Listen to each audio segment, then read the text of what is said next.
Hello, friends. Welcome back to Staircase Conversations.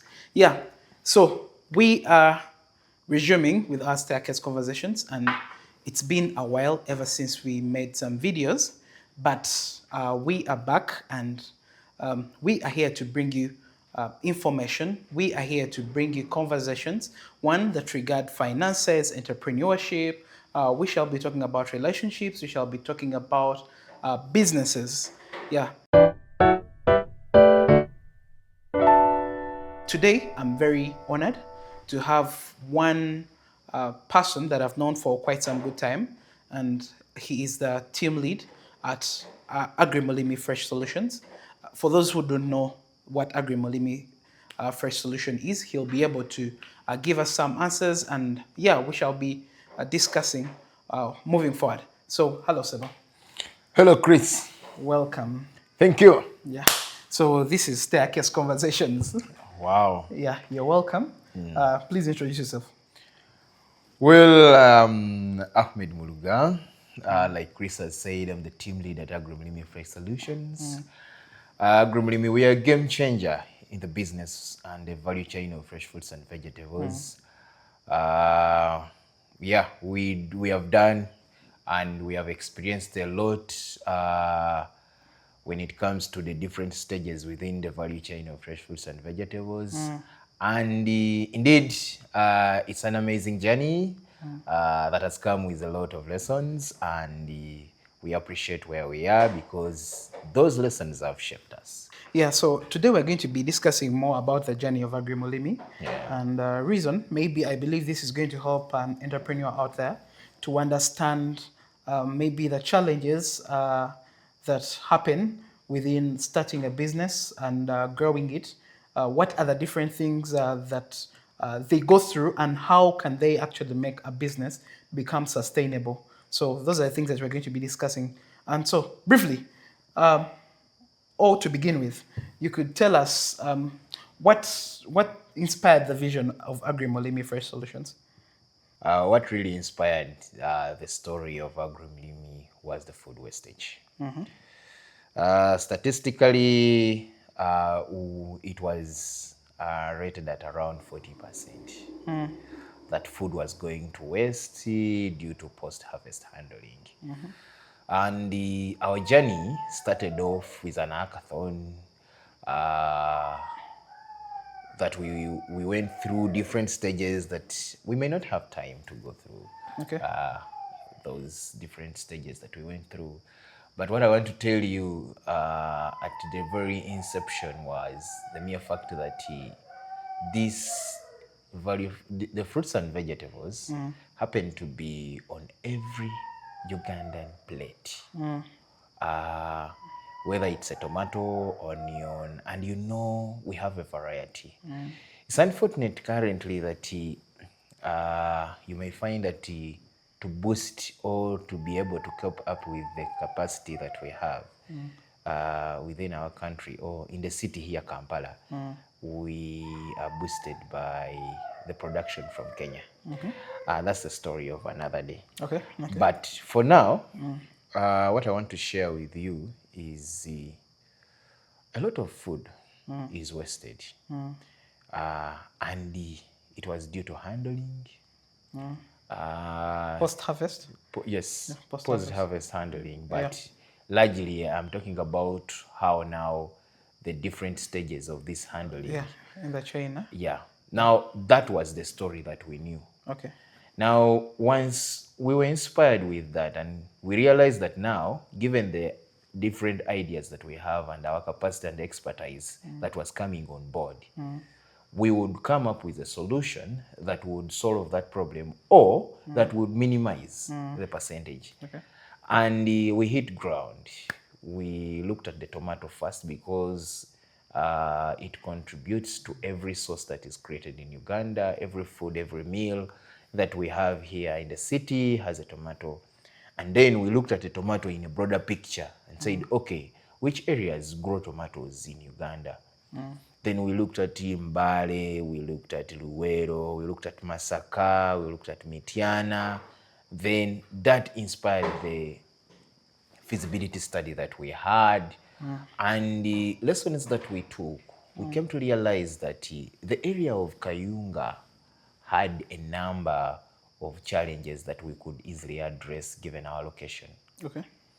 And the Kayunga people by then, because we wouldn't go everywhere in Kayunga, but then we had to center in Kangulumira. And there were interesting stories, challenges that could indeed inspire this case and would bring out the problem statement that we were looking for. And indeed, the people at that time were suffering from, market. Because every farmer will talk about market, Chris. Okay. Yeah, I have issues with market. Are you going to find me? Are you going to find me better market? But remember, market is also a reflection of the quality.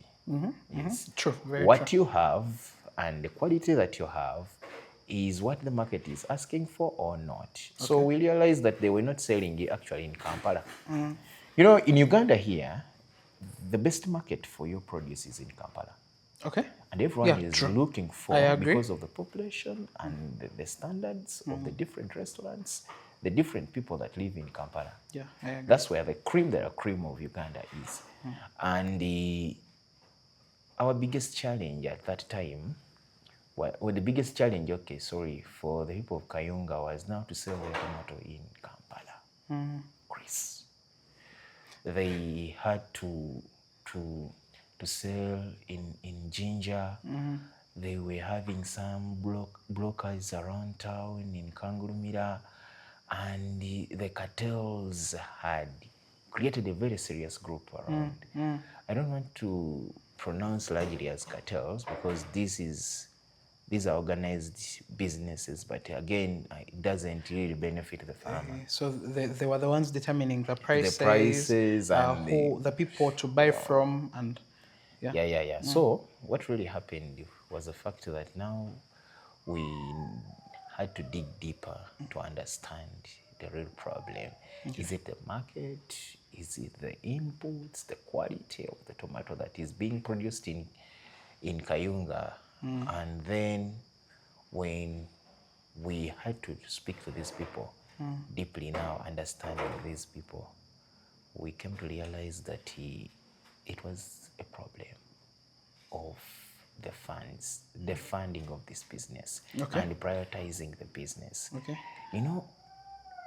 Everyone in Uganda, about 90% are farmers, but subsistence. Okay. Yeah, that one I agree. So the commercial factor of this farming has not yet been boosted in Uganda because of the priorities, and people look at farming as a by the way, something that I can always resort to for something to eat at home. So because of the different responsibilities that they have in their homes, they would resort to the tomato requires spraying or buying mancozeb. Then this farmer will say, no, not going for mancozeb. Let me first take my kid to school, let me pay the school fees, and then later. But remember, a tomato is a high-intensity crop that requires high-intensity care. That now it doesn't wait for you to first take Namatanzi to the hospital, to school. Yeah. Problems will arise, and that was the issue. So we came up with a credit facility to support the farmers. Yes, but remember, we were also still taking lessons to understand farmers. So yeah, what I understand when you talk about credit. Yeah, it's a very hard thing in Uganda, and I think we are still learning as Ugandans to always clear up when we take credit. The discipline. Yeah, the discipline is very, very. It's either low or not even there for most people, because some people they realize that they can access a certain figure or fee, they'll take it up even without actually thinking about what the consequences are, what are they going to actually use the money. So during that period, how were you managing this kind of, you know, loaning crediting the people, and then also being able to scoop your money back without actually straining the farmers? Well, in agreement with the farmers that we had sampled out to begin with, we agreed that we are not going to facilitate in terms of funds, but rather facilitate the quality inputs, the fertilizers, the chemicals, the mancozeb, in a company with a qualified agronomist that would take care of Now the that makes crops. sense. Yeah. Now we had to agree a number of details, the contracts were signed, and we started the production well. And we moved on very well from November 2020, from around October 2022 to January, when the harvest was ready, 2023. And our first harvest came on the 24th of January, if I haven't forgotten, yeah. And indeed, the quality had really improved because our first hit of the market, we had 13 boxes, and That we is quite spent good. less than 2 hours in the market. In the Kafumbe, market. Mukasa. Yes, Yeah. now we have come to Kampala Okay. with the Kayunga to test. Yeah. Is this Kayunga? And everyone was complimenting. This is a very good tomato. Where did you get it? Is this Kayunga? Are you real? This is Kayunga? No. People are used to Kayunga being a Yes. poor quality tomato. Yeah. Now we have come in, and so the problem now came that it was two-way. We had to provide the market access for these farmers because we had to take lead in the agreement. We had indicated that we are taking lead in market access, and all the trading costs, the transport, what the packaging and what, we'll be deducting that, and then the rest goes to the farmer. Okay. And we moved on well. Unfortunately, we were hit by a block where we found that some of our own farmers were side selling to other traders that were going to Kenya and Sudan. Because now we had improved the quality, and now the quality could even be exported to Kenya and South Sudan. Oh, wow. Yeah, so that was one of the challenges that we faced. And like I told you, every step was giving us lessons to take. I've not gone much into the details, but that's understandable. from that peak point, now we move to say that, okay, maybe we need to understand the unit cost of production first before we let this information, or we relay the information back to the farmers. And indeed, we looked for land still in Kayunga, but now the other side. Okay. Of So, Chitwe. so now you're getting into your own production. Yes. So that you to understand. really understand this tomato. Why is it so complicated? Why? First-hand information. And in which year are you in now? The second year? Still 2023, the second year. Okay. Yeah. We started Agrimulimi in 2021, December on 6th. And we had gone through all the processes I told you, were incubated by both Einstein Rising and Kriamo. Yeah. So now we have gone through all those different steps, and now we are at the stage of okay, can we open up a farm? Yes. Munange, we opened a farm. We had an agronomist qualified, and the team was ready to provide the supervision, all the necessary. The directors of Agrimulimi, oh my God, they have invested a lot. Okay. And indeed, they were there. They supported every operation, and at that time, we realized that now we have to look for the market. Now, when we got market, We got Pure Grow. They came and visited our farm. They liked the produce. They liked the production. And they assured us for market. So we agreed fixed prices because they had also fixed price arrangements with their customers. Okay. And the price that we agreed could work for us given the input that we had put. But they were selective. You get, you know, the tomato has large, medium, and small. So they were only taking The large. the large and the medium. Yes. Then the small ones, we had to look for alternatives now. And outside there's the open market, and they would take the small ones because when, you know, when the situation is tough and the tomatoes are scarce, Anything. the open market in Kampala goes for the smaller ones. True, true. Yeah. Yeah. Because for them, the vendors with experience, they say now that one makes a lot of money for them compared to the large ones. Yes. So we looked for Pure Grow. They gave us business. We supplied a number of weeks. And things were going on because also in the middle there we had introduced crates and they were looking so amazing. Yeah, true. There was something new on the market, could make sense for the customer and could make sense for us as well. Easier to use, easier to load on the vehicle, unlike the wooden ones.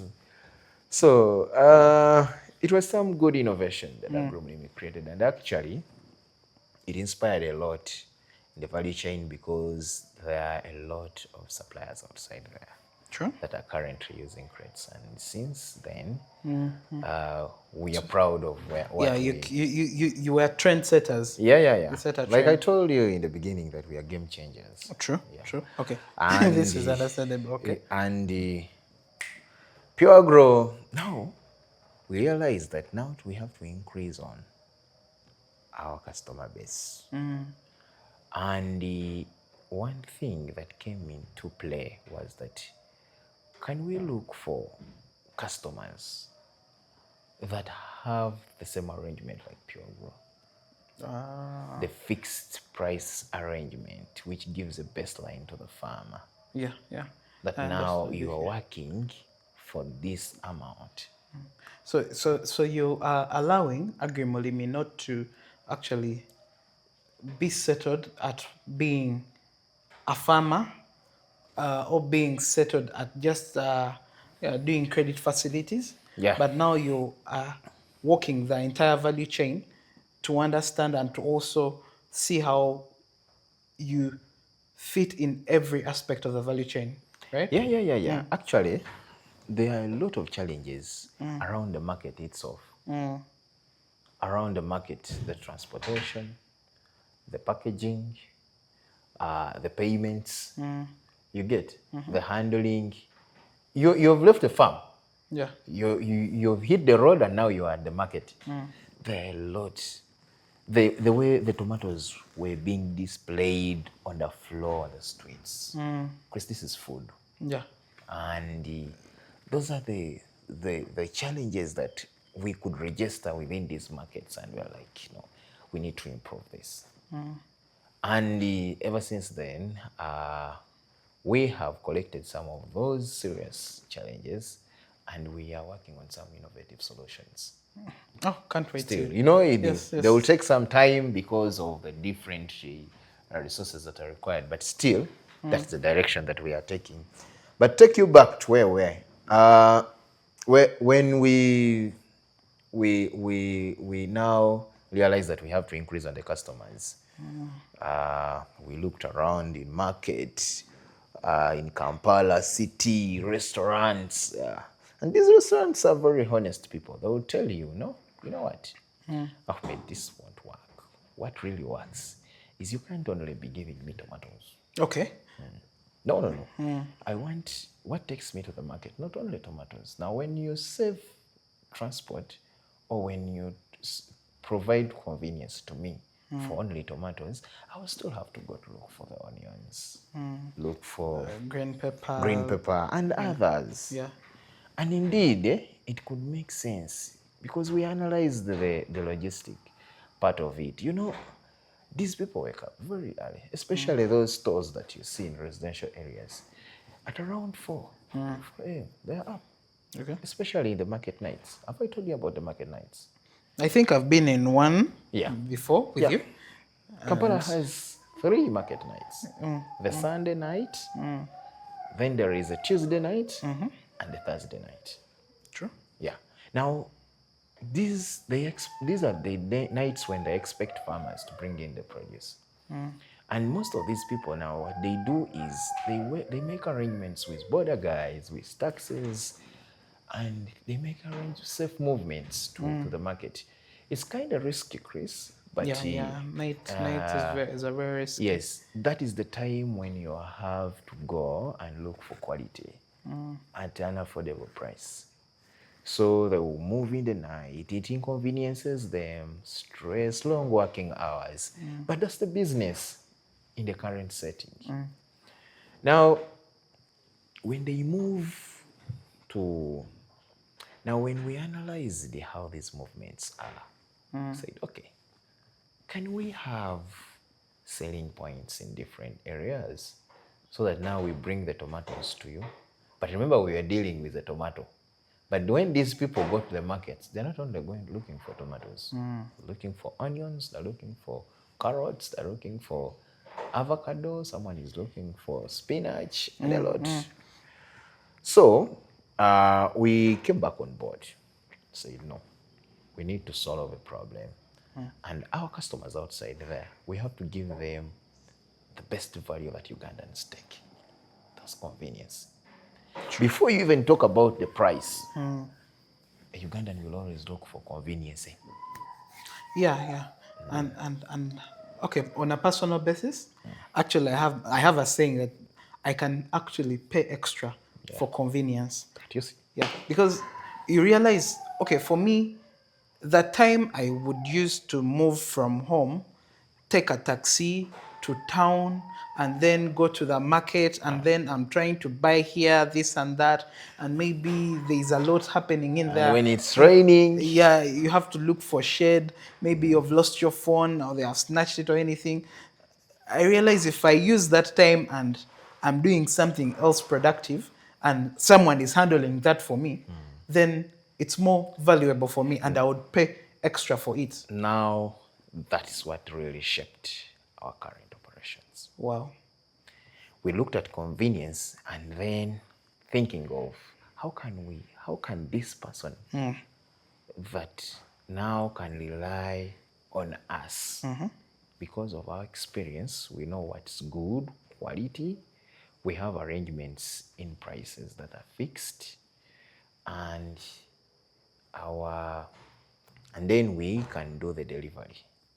Now, our flexibility to fit in the procurement processes or procedures of this person came into play. Said, okay, we are not going to force you to change, but we want to influence you. You know, behavior change, you know how steps of behavior change influence and how people are hard to change. Yeah. And how it takes time. Yeah, it takes time, true. And really, now we had to go now, say, okay, now let's take in all these other produces. And we looked at these produces in the line of fresh fruits and vegetables. But now we have to provide the value of one, reliability. You have to rely on us. You have to go home there, sleep, and then for us, we do that work in the night to source your quality. Then you have to get convenience, say that you count on us. And not only that, we are bringing quality. Now, then also consistency in quantity. Now, the challenge when it comes to consistency, most of the individuals and the different institutions that have been in the business before, where we only concentrate on areas to say that, okay, consistency, it means me, I have to bring you the produce every day. Chris, I mean, consistency also, and in a very, very, very, very strong way, it means you have to be consistent in your quality and your size. If the size of tomato that you're bringing, say the pineapple, because it challenges a lot of suppliers outside there. Okay, Yeah, tell me about. I during don't know times about. of scarcity, you agree a price. My pineapple is 2,500. Now, when there is much supply, the pineapple is going to be worth it 2,500. In times of scarcity, without price negotiations or review, you will see that the size has started to reduce to cope up with the 2,500. Now that's the challenge, and that's something that we have cleared away for our suppliers and said, okay, if this is what we agreed for 2,500, that's what we are going It's to what we're deliver. going to deliver. Yes. How do you cope up with that? How do you The make sure? numbers, the game of numbers now. Say, okay, I want Chris, I want Luke, I want Sheila, I want so and so. And these are the different customers that we have. How many? Chris is going to take 100 pineapples. This one is going to take 50. Then we have negotiations with farmers and say, okay. Regardless, I'm taking 100 from you. So Yes. make sure you have, Yes.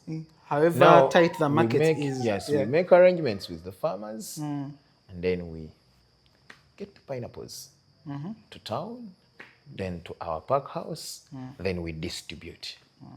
Yes. Okay. Check the clean if necessary, and then pack very well in our crates, and then deliver to the customers. Makes That's sense. what we do. We are doing that while our customers are resting, because they rely on the fact that tomorrow morning or at the required time that we have agreed, the produce will Produce be will there. be there. Yeah. Oh, okay. This creates convenience. Indeed. Um, Indeed. And when we talk about convenience, some people outside there, they may look at it, but it is a very big factor when it comes to business. Business people outside there, look for ways on how your business creates convenience for its customers. Convenience that your customers are looking for. okay.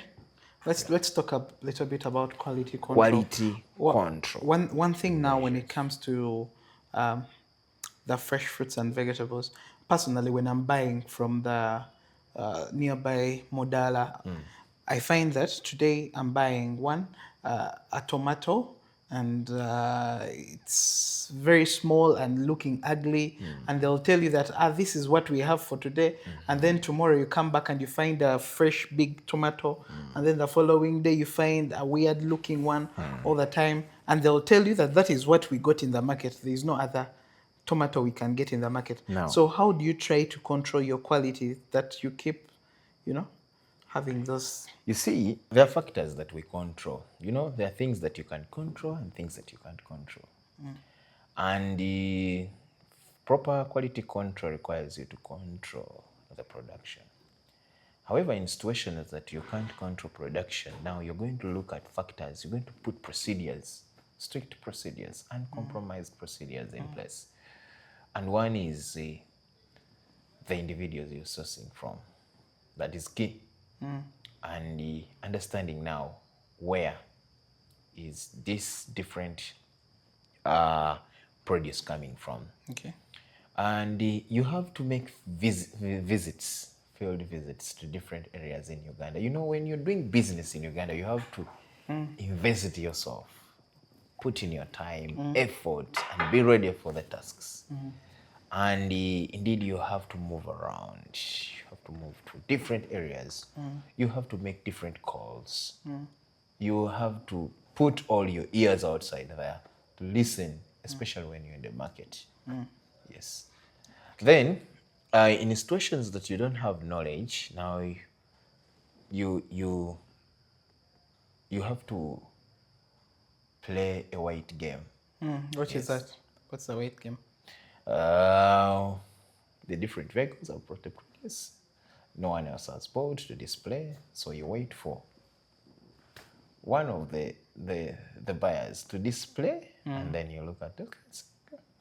Oh, Now, in situations when you don't know, you haven't done your research, you don't know what.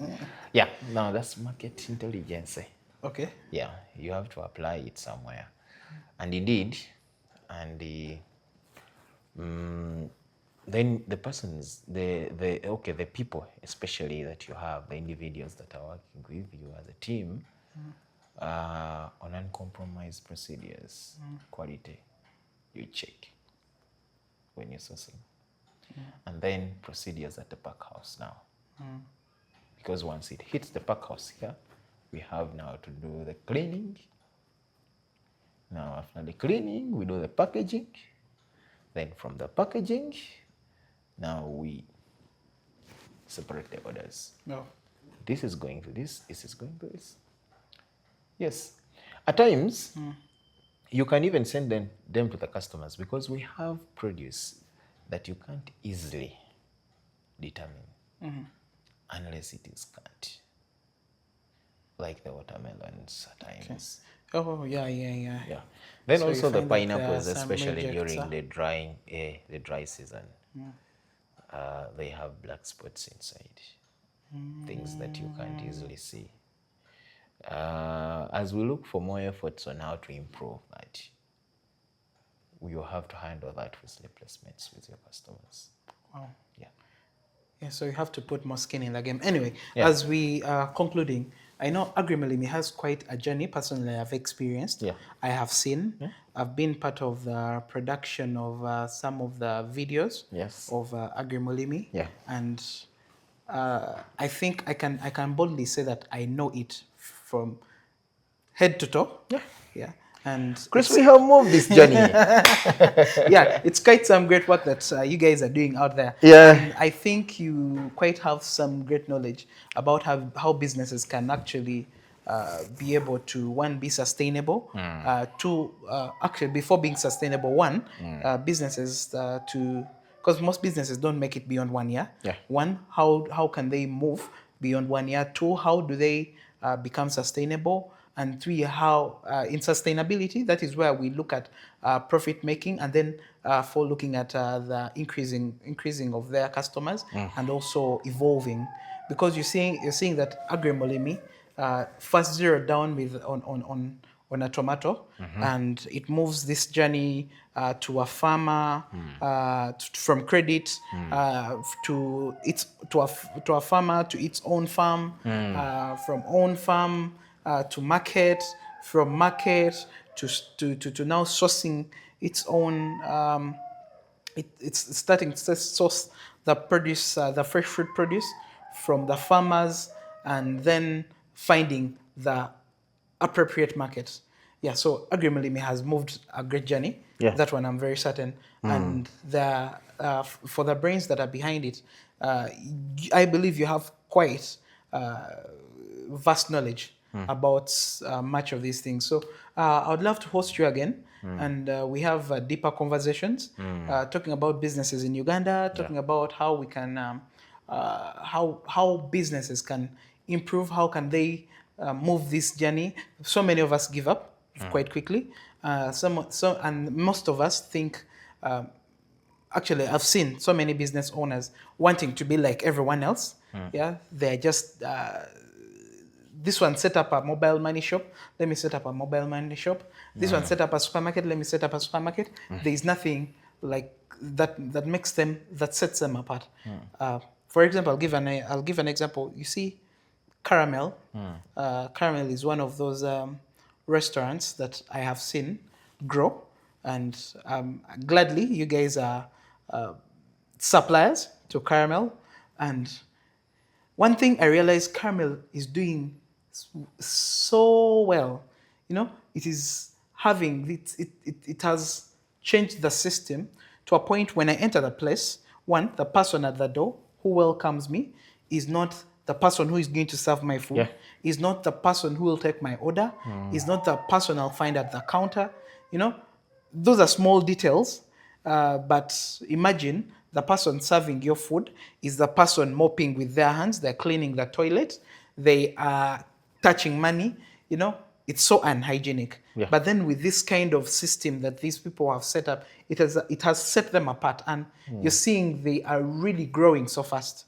Yeah, and these are the kind of things that so many Ugandan businesses need to understand. Yeah. They don't look at these small details, and they get to fail in the first year. Yeah. They don't know that you have to put skin in the game. They don't know that you have to sacrifice. Some of us start businesses because we are hungry, and then we eat the business as it's still a baby. So Yeah. there's quite a lot I need us to discuss, but we have quite used a lot of time. So I think we are going to stop here today. Yeah. And thank you for the great insights. Yeah, indeed. Yeah. So maybe lastly, you could tell us who are your kind of customers.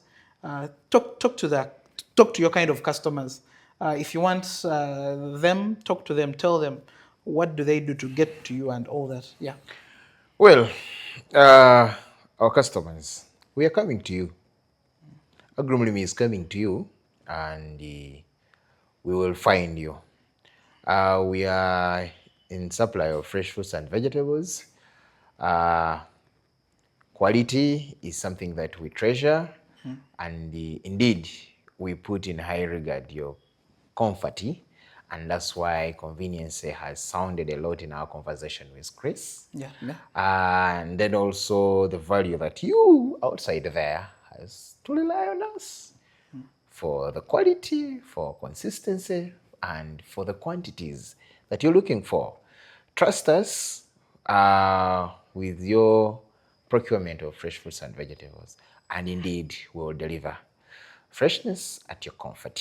Lastly, to the entrepreneurs outside there, address problems that are pressing in your societies, and indeed don't force solutions to non-existing problems. Good night. Thank you so much. That was Ahmed for you. And this is the Staircase Conversations. We shall see you in the next video. Bye-bye.